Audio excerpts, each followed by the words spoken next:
알 수 없는 유튜브 알고리즘은 여러분을 생각지도 못한 영상으로 이끕니다. 그러면 대체 무슨 원리로 또 무슨 알고리즘으로 여러분을 이끌까요?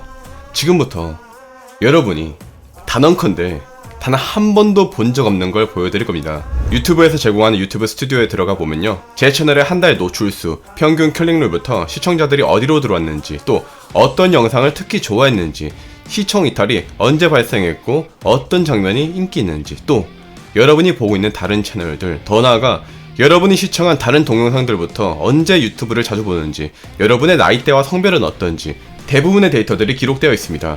저는 개인적으로 이 데이터들을 따로 엑셀로 분류해서 분석하고 있습니다. 실제로 제가 이 내용들을 유튜브 코리아에서 유튜버들을 대상으로 강연을 하기도 했었어요. 중요한 점은 여러분의 시청 데이터가 모두 분석되어서 유튜버들에게 보여지고 있다는 점입니다.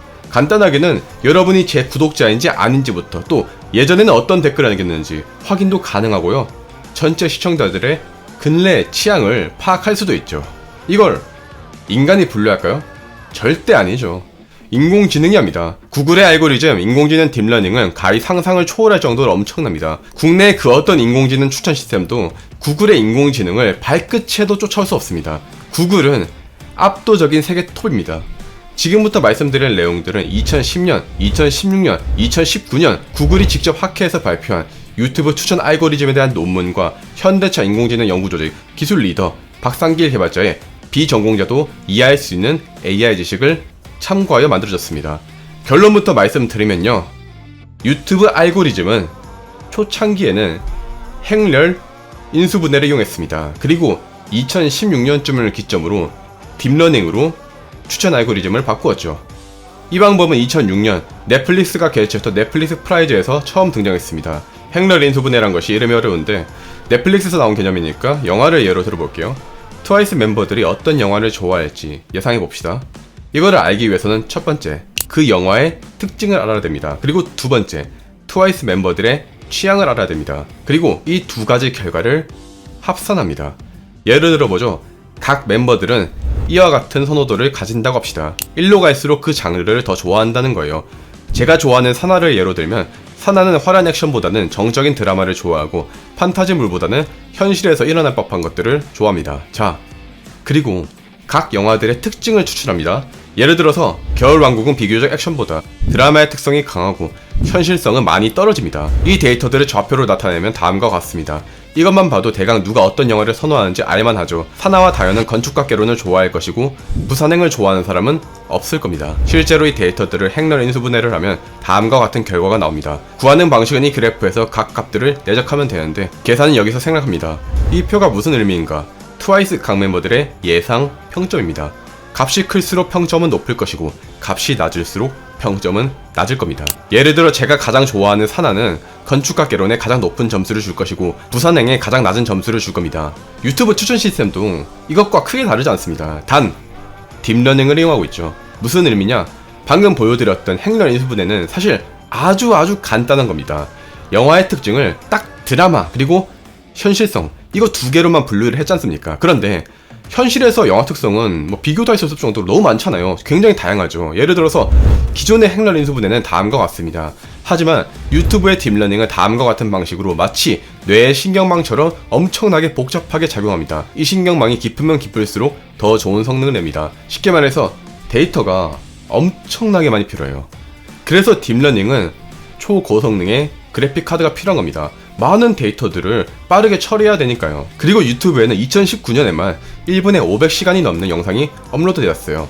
여러분의 데이터는 시시각각 수집되어 분석되고 있습니다. 즉 유튜브에는 데이터가 차고 넘칩니다. 또 유튜브에서 발표한 논문에 따르면 유튜브에는 각 영상들의 속성과 그 영상들을 여러분이 선호하는지에 대한 그런 데이터뿐만 아니라 오래 시청한 영상을 더 추천하도록 함수를 만들어줬습니다. 제 경험을 추가하면 유튜브는 평균 시청 지속률이 정말로 중요해요. 예를 들어서 요즘 개나 소나 다 쇼츠를 올리잖아요. 저도 그렇고. 그리고 쇼츠 영상들 조회수 장난 아니죠. 이거는 유튜브가 틱톡을 잡으려고 만든 건데요.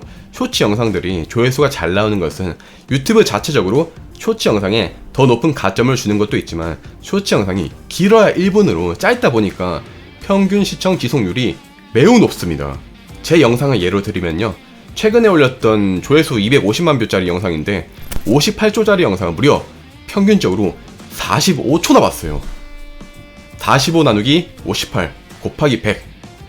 시청자들은 이 영상 전체 길이의 77.5%에서 78.9%를 봤습니다. 이거는 진짜로 길게 본 거예요. 일반적인 길의 영상을 절반이라도 보는 사람들은 극히 드물어요. 대부분 절반도 안 봐요. 정리하자면 유튜브는 많이 클릭한 영상이 아니라 덜 클릭하되 더 오래 보는 영상에 가점을 줍니다. 예를 들어 사람들은 전혀 관심 없는 썸네일을 보면 잘 클릭하지 않습니다. 그러다가 어쩌다가 한번 클릭하죠. 그런데 뭔가 뜬금없는데 신기해서 영상이 끝날 때까지 계속 봐요. 그러면 유튜브 알고리즘이 인식하죠. 뭐지? 자주 클릭은 안 하는 영상인데 한 번 보면 오래 보네? 되게 질 좋은 컨텐츠인가 보다. 이렇게 생각하면서 또 다른 사람에게 추천을 해줍니다. 그리고 같은 현상이 반복되면서 알고리즘은 사람들을 알 수 없는 것으로 이끌게 됩니다. 이것이 바로 인공지능, 딥러닝의 힘입니다. 일부 사람들은 인공지능이 디스토피아를 불러올 것이라고 생각합니다. 하지만 이미 여러분은 인공지능의 수혜를 누리고 있습니다. 유튜브를 보고 있지 않습니까? 파파고를 사용하고 있지 않습니까? 매일 내비를 켜지 않습니까? 구글링을 하고 있지 않습니까? 최근에 제가 정말로 놀라운 사건이 있었습니다. 저는 G드라이브를 사용하고 있는데 몇 주 전에 구글 포토라는 앱의 존재를 알고 한번 들어가 봤거든요. 근데 4년 전 사진들이 죄다 백업되어 있더라고요. 더 놀라운 사실은 우리 집 고양이 오디를 검색하니까 구글 딥러닝이 알아서 내가 찍었던 사진들 중에서 오디 사진만 쭉 뽑아서 보여주는 겁니다. 그뿐 아니라 제 얼굴, 제 여자친구 얼굴 모조리 인식해서 분류를 해뒀더라고요. 더 소름 돋는 건 제가 코로나 시국이 이전에 여자친구랑 놀러가서 나트랑에서 찍은 사진들을 사진을 찍은 위치에 맞게 다 분류를 해뒀더라고요. 저는 인공지능이 멀리 있지 않고 가까이 있다는 것을 느꼈습니다. 저도 최근에 지도 기반의 이제 어플리케이션을 개발하고 있는데 이런 사람으로서 구글의 시스템이 너무나 아름답고 또 황홀하다는 인상을 받았습니다. 얼굴부터 장소의 특징들을 모조리 인지하여 분류를 하고 오늘의 추천 사진들을 제시하는 구글의 알고리즘이 너무나 아름다워서 여자친구한테 열받는 터였어요. 그러니까 여자친구는 그게 뭔데 싶다가 이런 표정으로 저를 보더군요. 인간이 인공지능보다 더 열등하고 인공지능이 인간을 없앨까요?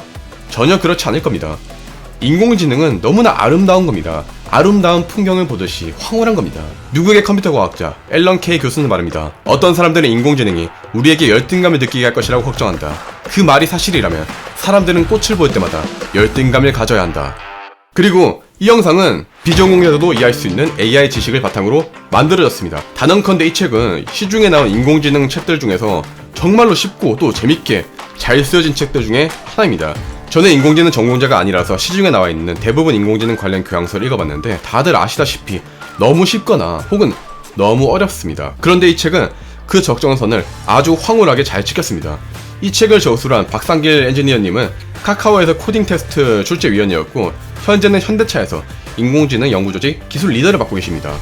인공지능의 개념부터 알파고, 자율주행, 구글 검색 엔진, 번역, 유튜브 알고리즘 등등 인공지능에 대한 굉장히 흥미로운 내용들이 사파와 함께 또 아주 친절한 언어로 표현되어 있으니까 인공지능 입문자들에게 강력하게 추천합니다.